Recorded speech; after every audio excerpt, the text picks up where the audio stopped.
खीरपुरी ही आपल्या सणवार, वाढदिवस किंवा कुठल्याही खास प्रसंगी बनवली जाणारी पारंपरिक व स्वादिष्ट अशी डिश आहे. गरमागरम आणि टम्म फुगलेली पुरी आणि गोड सुगंधी शेवईची खीर हा एक अप्रतिम संगम आहे. दूध, साखर, सुकामेवा आणि वेलचीच्या स्वादाने बनवलेली खीर जेवणाला गोडसर अशी परिपूर्णता देते. तर पुरीसोबत तिचा आस्वाद घेतल्यावर जेवणाची मजा अजूनच दुप्पट होते. महाराष्ट्रातील तसेच इतर अनेक प्रांतातील घराघरात ही डिश अतिशय लोकप्रिय आहे. पण बराच वेळा पुरी करताना ती एकतर वाताड होते, नीट फुगत नाही किंवा मग तेल खूप पिते. तर असं होऊ नये म्हणून मी या व्हिडिओमध्ये भरपूर टिप्स दिलेल्या आहेत. त्यामुळे व्हिडिओ शेवटपर्यंत नक्की पहा. चला तर मग बघूयात अजिबात वाताड न होणारी आणि दिवसभर मऊसूत अशी राहणारी खीर आणि पुरीची रेसिपी.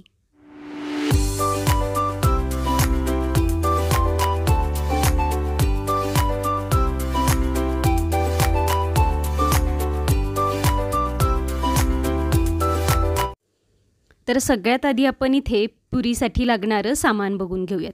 इथे मी 1 वाटीभर गव्हाचं पीठ घेतलेलं आहे.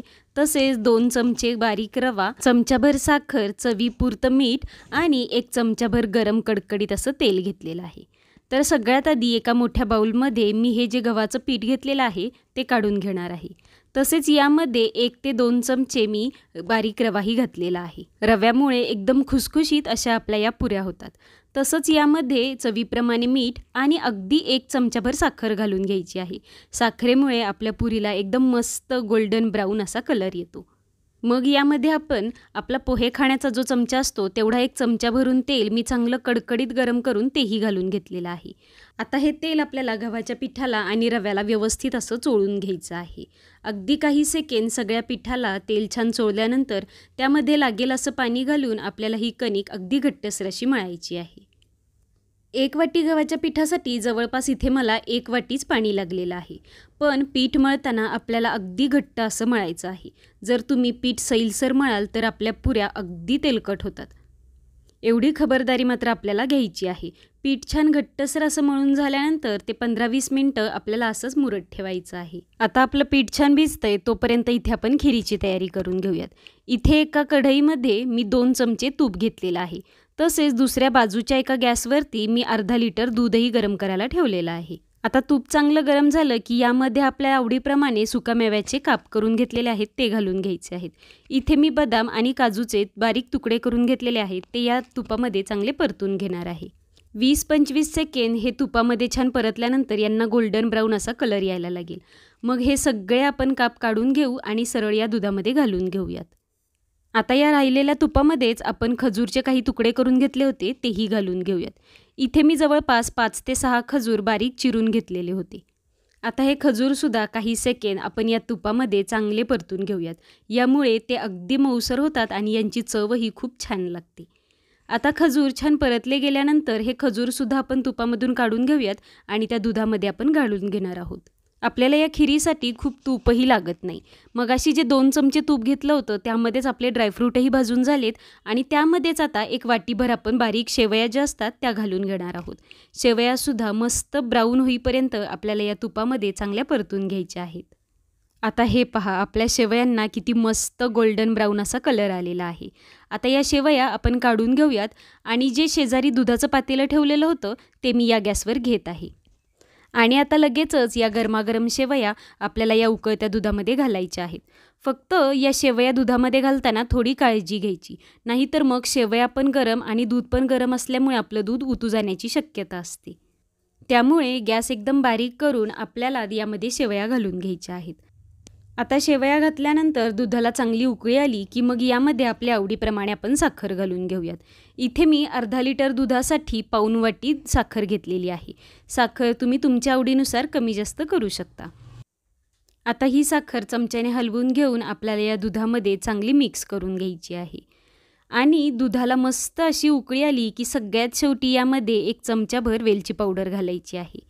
तुम्हाला आवडत असल्यास तुम्ही रोज वॉटर किंवा मग केवडा इसेन्स घातलं तरीही चालेल.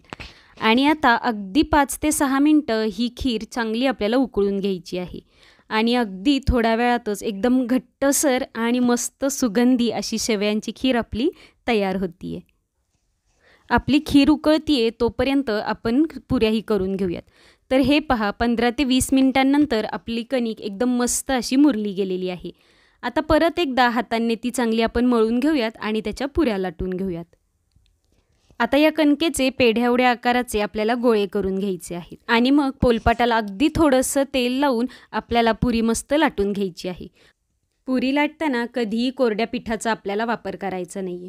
नाहीतर मग जेव्हा आपण पुरी तळायला घेतो तेव्हा आपल्या तेल खराब होण्याची शक्यता असते.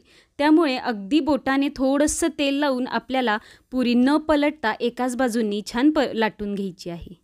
आणि आता तेल तापलंय की नाही हे पाहण्यासाठी आपल्याला अगदी छोटासा गोळा या तेलामध्ये घालून पाहायचा आहे. हा गोळा तेलामध्ये टाकल्यानंतर लगेच जर वर येत असेल याचा अर्थ आपलं तेल चांगलं कडकडीत असं गरम झालेलं आहे. आता इथे होणारी अजून एक मोठी चूक म्हणजे आपण तेल व्यवस्थित गरम करत नाही आणि मग त्यामुळे आपली पुरी तेल जास्त पिते आणि तेलकट होते. तर तेल आपलं चांगलं कडकडीत असं गरम झालं की मग मोठ्या आचेवरती असतानाच आपल्याला यामध्ये पुरी घालून घ्यायची आहे आणि पुरी मस्त टम्म अशी फुगली की मग गॅस मीडियम आचेवर करून दोन्ही बाजूंनी आपल्याला हवा तसा अगदी गोल्डन ब्राऊन कलर येईपर्यंत पुरी छान तळून घ्यायची आहे. तुम्ही पाहू शकत असाल की आपली पुरी किती मस्त आणि टम्म अशी फुगलेली आहे. आता काही सेकंदांमध्येच आपली पुरी छान तळली जाते. मग आपण ही काढून घेऊ आणि लगेचच दुसरी पुरीसुद्धा करून घेऊयात. मी आधी सांगितल्याप्रमाणे आपल्याला पुरी न पलटता एकाच बाजूंनी व्यवस्थित लाटून घ्यायची आहे. यामुळे पुरीला जे आहेत ते पदर खूप छान असे सुटतात. आणि आता हे पहा, ही दुसरी पुरीसुद्धा तेलात टाकल्यानंतर किती मस्त आणि लगेचच फुगून येत आहे. फक्त आपल्याला पुरी तळताना त्याच्यावरून झाऱ्याच्या साह्याने थोडं थोडं तेल घालून घ्यायचं आहे. म्हणजे पुरी आपली दोन्ही बाजूंनी छान खरपूस अशी तळली जाते. तर पाहिलं अगदी छोट्या छोट्या आणि खूप सिंपल अशा टिप्स आहेत, पण या पुरी करण्यासाठी खूप उपयोगी आहेत. जर तुम्ही मी सांगितल्याप्रमाणे पुरीचं पीठ मळून त्याची व्यवस्थित पुरी लाटून तळून घ्याल तर ती दिवसभर एकदम मऊसूत आणि फुगलेली अशी राहील.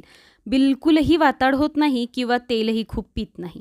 तर हे पहा, तुम्ही पाहू शकत असाल आपल्या या पुऱ्या किती मस्त झालेल्या आहेत आणि कुठेही अजिबात त्याला तेल राहिलेलं नाही आहे. आता मस्त गरमागरम पुऱ्या आपण या गरमागरम खीरसोबत सर्व करूयात. मला तर आत्ताच ही पुरी बघून खूप भूक लागलेली आहे. आणि तुम्हाला जर माझा व्हिडिओ आवडला असेल तर व्हिडिओ लाईक करा, तसेच तुमच्या मित्रमंडळी आणि परिवारासोबत नक्की शेअर करा. तसेच आपल्या चॅनलवर जर तुम्ही नवीन असाल तर आपल्या चॅनलला सबस्क्राईब नक्की करा आणि अशा छान छान झटपट होणाऱ्या आणि अगदी घरच्या सामानात बनणाऱ्या रेसिपीज पहा. चला तर मग भेटूयात अशा छान छान आणि मस्त झटपट होणाऱ्या रेसिपीजसोबत पुढच्या व्हिडिओमध्ये. तोपर्यंत हेल्दी खा आणि हेल्दी रहा आणि आपले किचनवाली स्टोरी या यूट्यूब चॅनलचे व्हिडिओ पाहत रहा.